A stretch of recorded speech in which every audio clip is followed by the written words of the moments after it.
Hi, so today I'm going to show you how to make a wire wrapped crystal for a crystal necklace that you have in your kit. So you will have, amongst other things, you will have these pliers and a gorgeous crystal. I'm using this labradorite today, so you'll get these lovely flashes of blue every now and again.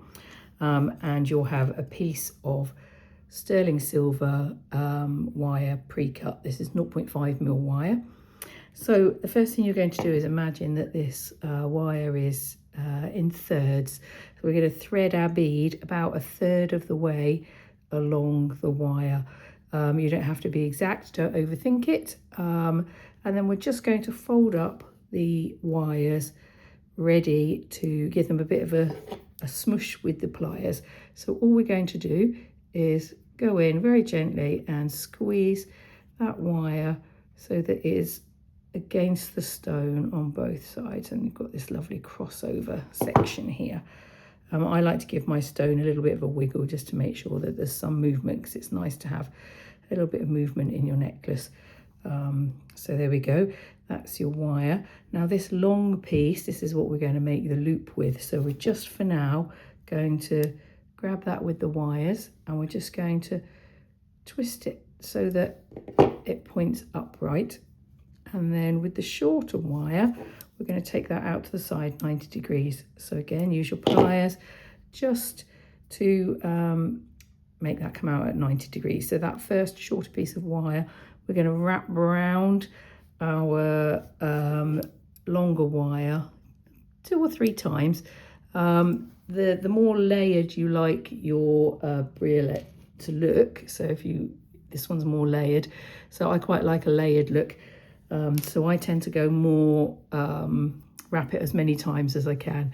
So I'm holding my main wire, and then I'm just going to wrap as tightly as I can this other wire around here, keeping it smushed down.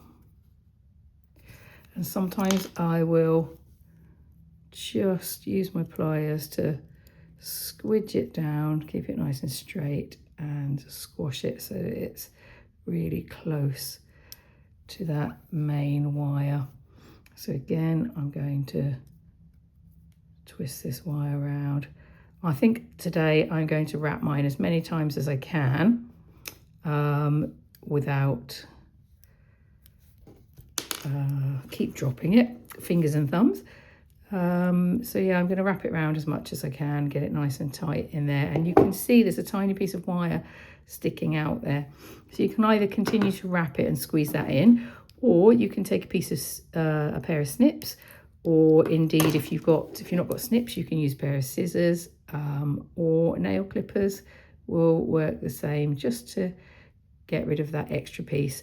And then I just like to squash mine in so there's no bit sticking out there.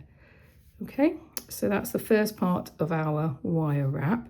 And then we're going to make our loop ready to go onto your necklace. Now you need to have the loop big enough to get your neck cord through. The way I like to do this is wrapping it around my pliers. So I'm going to use those to hold here.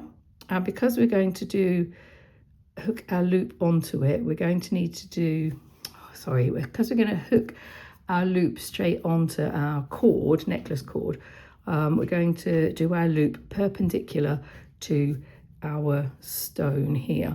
So grabbing the long piece, and I'm just sort of bending it so we've got almost a right angle, and then I'm just going to grab that right angle and then just gently wrap my cord around. So that's going to be my loop ready for my necklace. And then I'm going to hold that loop with my pliers, and I'm just going to start to wrap my wire around, wrapping and wrapping. And you know, I said to you that I like to make it look quite layered. Once I get to that first wrap that I did, I'm going to keep wrapping and keep wrapping and keep wrapping, keep wrapping. So I'm layering it up, and then with that last piece, I'm literally just going to use my pliers to smush it round. And again, either I can smush it round as much as possible, which I'm going to do with this one, or I can use a pair of snips just to get rid of the end. Just going to check that's not catching on anything, and squish it again, just make sure that it's in. And that's our gorgeous briolette all ready to go onto our necklace.